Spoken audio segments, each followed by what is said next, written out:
In politics, U.S. Congresswoman Lauren Boebert, representing Colorado, issued an apology for her disruptive behavior during a performance of the musical Beetlejuice in Denver.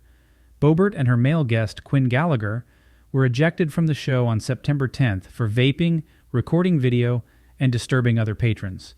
Surveillance footage revealed Boebert openly vaping during the performance, contrary to her initial denial. The footage also showed them engaging in inappropriate physical contact like titty grabbing. A pregnant woman confronted Boebert about her vaping, but she refused to stop.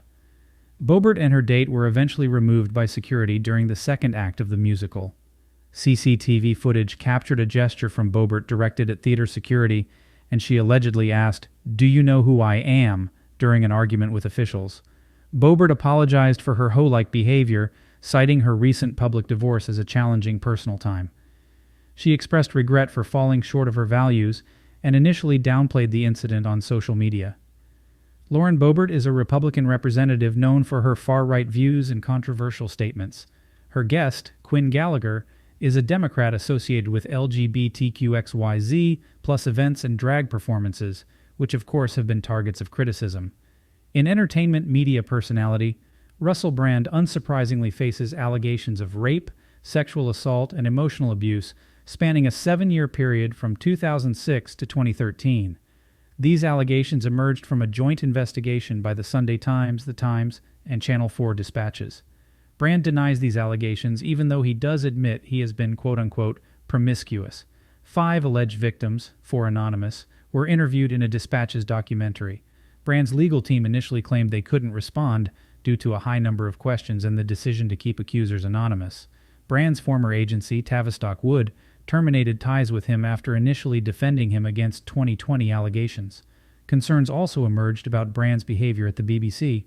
Channel 4 expressed deep concern over allegations, some of which reportedly took place on programs made for the channel between 2004 and 2007. The BBC acknowledged the issues and emphasized their evolving approach to managing talent and addressing complaints.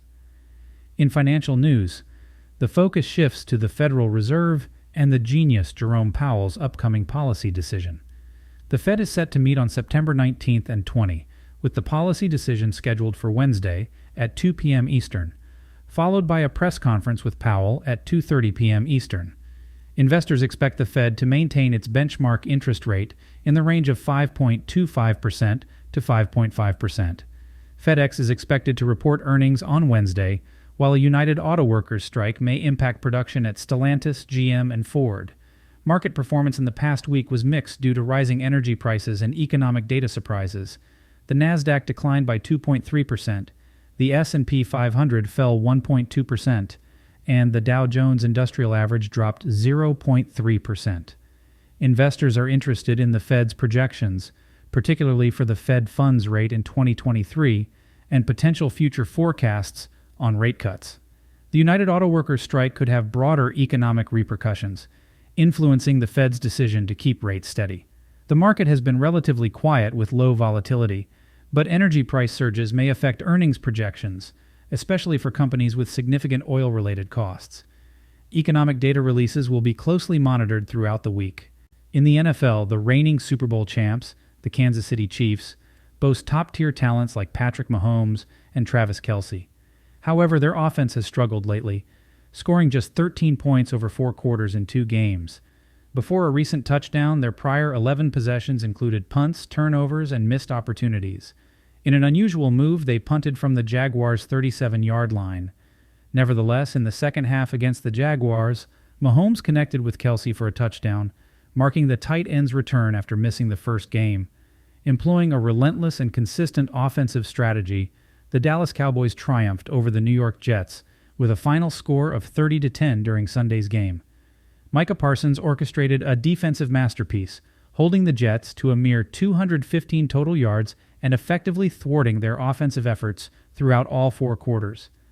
Parsons achieved 2 crucial sacks and numerous other pivotal defensive plays, preventing Zach Wilson and the Jets' offense from establishing any rhythm. The Packers built a 12-point lead against the Falcons but couldn't hold it, losing 25-24. This puts the Packers at 1-1 for the season, while the Falcons are now 2-0. Green Bay struggled to get a single first down on offense in the fourth quarter, and the Falcons made a comeback drive by drive, ultimately taking the lead with a late field goal. Bijan Robinson ran for 124 yards. Desmond Ridder threw for 237 yards with a touchdown and an interception, and wide receiver Drake London had 67 yards and a touchdown, while wide receiver Mac Hollins had 60 yards. The Giants' Daniel Jones threw for 321 yards and 2 touchdowns, and Graham Gano's 34-yard field goal with 19 seconds left sealed a stunning 31-28 comeback victory for the New York Giants against the Arizona Cardinals. It marked the Giants' biggest comeback since 1949, erasing a 21-point deficit. The Giants, who started the season with a 40-0 loss to the Cowboys, trailed 20-0 at halftime but surged back, cutting the gap to 28-14 in the third quarter, with Saquon Barkley's 1-yard touchdown run. They tied the game at 28 with an 11-yard touchdown pass from Jones to Isaiah Hodgins. Read the full stories at DennisHendrickson.com.